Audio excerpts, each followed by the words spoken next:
Assalamualaikum warahmatullahi wabarakatuh. Baiklah, pada video kali ini saya akan membahas materi tentang penghimpunan dan penyaluran dana bank syariah. Penghimpunan dana bank syariah. Penghimpunan dana di bank syariah dapat berbentuk giro, tabungan, dan deposito. Prinsip operasional syariah yang diterapkan dalam penghimpunan dana masyarakat adalah prinsip wadiah dan mudharabah. Selanjutnya ada prinsip wadiah. Prinsip wadiah yang diterapkan adalah wadiah yad damanah yang diterapkan pada produk rekening giro. Wadiah damanah berbeda dengan wadiah amanah. Dalam wadiah amanah, pada prinsipnya, harta titipan tidak boleh dimanfaatkan oleh yang dititipi. Sementara itu, dalam hal wadiah yad damanah, pihak yang dititipi bank bertanggung jawab atas keutuhan harta titipan sehingga ia boleh memanfaatkan harta titipan tersebut.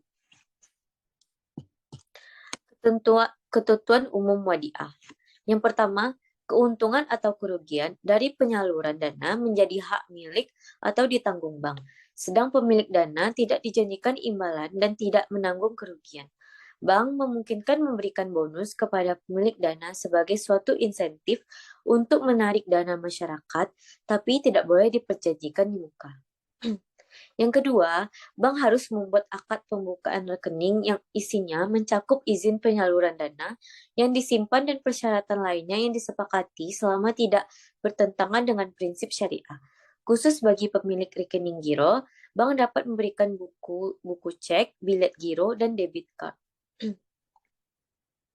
Yang ketiga, pembukaan rekening ini bank dapat menggunakan pengganti biaya administrasi untuk sekedar menutupi biaya yang benar-benar terjadi. Yang keempat, ketentuan lain yang berkaitan dengan rekening giro dan tabungan tetap berlaku selama tidak bertentangan dengan prinsip syariah. Selanjutnya ada prinsip mudharabah.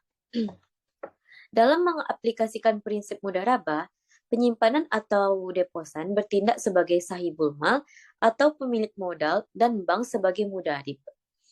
Dana tersebut digunakan bank untuk melakukan murabaha atau ijarah seperti yang telah dijelaskan terdahulu. Dapat pula dana tersebut digunakan bank untuk melakukan mudharabah kedua. Hasil usaha ini akan dihasilkan berdasarkan nisbah yang disepakati. Dalam hal bank menggunakannya untuk melakukan mudharabah kedua, maka bank akan bertanggung jawab penuh atas kerugian yang terjadi. Yang kedua, rukun mudharabah terpenuhi semua. Ada mudharib, ada pemilik dana, ada usaha yang dihasilkan, ada nisbah, dan ada ijab kabul. Prinsip mudharabah ini diaplikasikan pada produk tabungan berjangka dari deposito berjangka. Berdasarkan kewenangan yang diberikan oleh pihak penyimpan dana, prinsip mudharabah terbagi dua. Yang pertama ada mudharabah mutlakah. Dalam mudharabah mutlakah, tidak ada pembatasan bagi dalam menggunakan dana yang dihimpun. Nasabah tidak memberikan persyaratan apapun kepada bank. Ke bisnis, apa dana yang disimpannya itu hendak disalurkan atau menetapkan penggunaan akad-akad tertentu, ataupun mensyaratkan dananya diperuntukkan bagi nasabah tertentu. Jadi, bank memiliki kebebasan penuh untuk menyalurkan dana Uria ini ke bisnis manapun yang diperkirakan menguntungkan. Selanjutnya ada mudharabah muqayyadah. Jenis mudharabah ini merupakan simpanan khusus di mana pemilik dana dapat menetapkan syarat-syarat tertentu yang harus dipatuhi oleh pihak bank. Misalnya disyarat digunakan untuk bisnis tertentu atau disyaratkan digunakan dengan akad tertentu atau disyaratkan dengan digunakan untuk nasabah tertentu.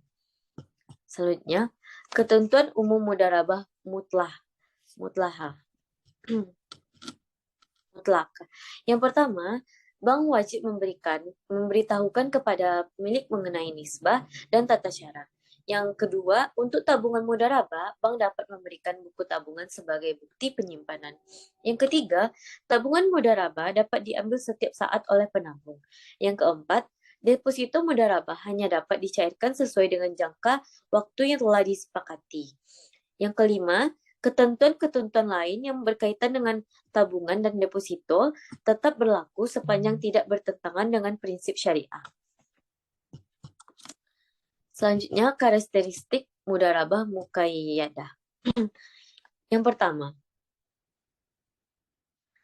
pemilik dana wajib menetapkan syarat-syarat tertentu yang harus diikuti oleh bank dan wajib membuat akad yang mengatur persyaratan penyaluran dana simpanan khusus.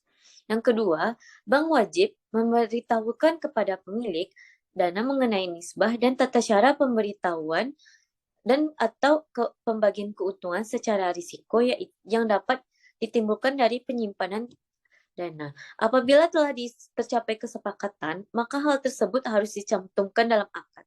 Yang ketiga, sebagai tanda bukti simpanan bank menerbitkan bukti simpanan khusus. Bank wajib memisahkan dana ini dari rekening lainnya.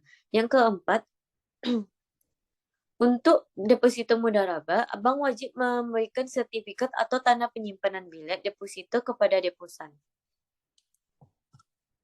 Selanjutnya ada penyaluran dana bank syariah. Secara garis besar, produk pembiayaan syariah terbagi ke dalam 4 kategori yang dibedakan berdasarkan tujuan penggunaannya. Yang pertama ada pembiayaan dengan prinsip jual beli, yang kedua ada pembiayaan dengan prinsip sewa, yang ketiga ada pembiayaan dengan prinsip bagi hasil, yang keempat ada pembiayaan dengan akad pelengkap. Yang pertama ada prinsip jual beli atau BAI. Prinsip jual beli dilaksanakan sehubungan dengan adanya perpindahan kepemilikan barang atau benda. Tingkat keuntungan bank ditentukan di depan menjadi bagian harga atas barang yang dijual. Transaksi jual beli di mana bank menyebut jumlah keuntungannya, bank bertindak sebagai penjual, sementara nasabah sebagai pembeli. Harga jual adalah harga beli bank dari pemasok ditambah keuntungan. Itu adalah pembiayaan murabahah. Untuk pembiayaan salam, transaksi jual beli di mana bank yang diperjualbelikan belum ada. Oleh karena itu, barang diserahkan secara tangguh sementara pembayaran dilakukan secara tunai. Bank bertindak sebagai pembeli, sementara nasabah sebagai penjual. Sekilas, transaksi ini mirip jual beli pinjam ijon, jual beli. Namun dalam transaksi ini, kualitas, harga, dan waktu penyerahan barang harus ditentukan secara pasti. Selanjutnya ada pembiayaan istisna. Produk istisna menyerupai produk salam, tapi dalam istisna pembayarannya dapat dilakukan oleh bank dalam beberapa kali pembayaran. Skim istisna dalam bank syariah umumnya diaplikasikan pada pembiayaan manufaktur dan konstruksi. Selanjutnya ada prinsip sewa atau ijarah. Yang pertama, transaksi ijarah dilandasi adanya perpindahan manfaat. Jadi, pada dasarnya prinsip ijarah sama saja dengan prinsip jual beli. Tapi, perbedaannya terletak pada objek transaksinya. Bila pada jual beli objek transaksinya adalah barang, pada ijarah objek transaksinya adalah jasa. Yang kedua, pada akhir masa sewa, bank dapat saja menjual barang yang disewakannya kepada nasabah. Karena itu, dalam perbankan syariah dikenal ijarah hiya bitamlik atau sewa yang diikuti dengan berpindahnya kepemilikan. Harga sewa dan harga jual disepakati pada awal perjanjian. Selanjutnya ada prinsip bagi hasil atau syirkah. Produk pembiayaan syariah yang didasarkan atas prinsip bagi hasil adalah yang pertama ada pembiayaan musyarakah. Bank umum dari usaha bagi hasil dari musyarakah. Transaksi musyarakah dilandasi adanya keinginan para pihak yang bekerja sama untuk meningkatkan nilai aset yang mereka miliki secara bersama-sama. Yang kedua, ada pembiayaan mudharabah. Transaksi jenis ini tidak mensyaratkan adanya wakil sahib almal dalam manajemen proyek. Sebagai orang kepercayaan, Madarib harus bertindak hati-hati dan bertanggung jawab untuk setiap kerugian yang terjadi akibat kelalaian. Baiklah, itu saja yang saya bisa sampaikan di materi kali ini. Assalamualaikum warahmatullahi wabarakatuh.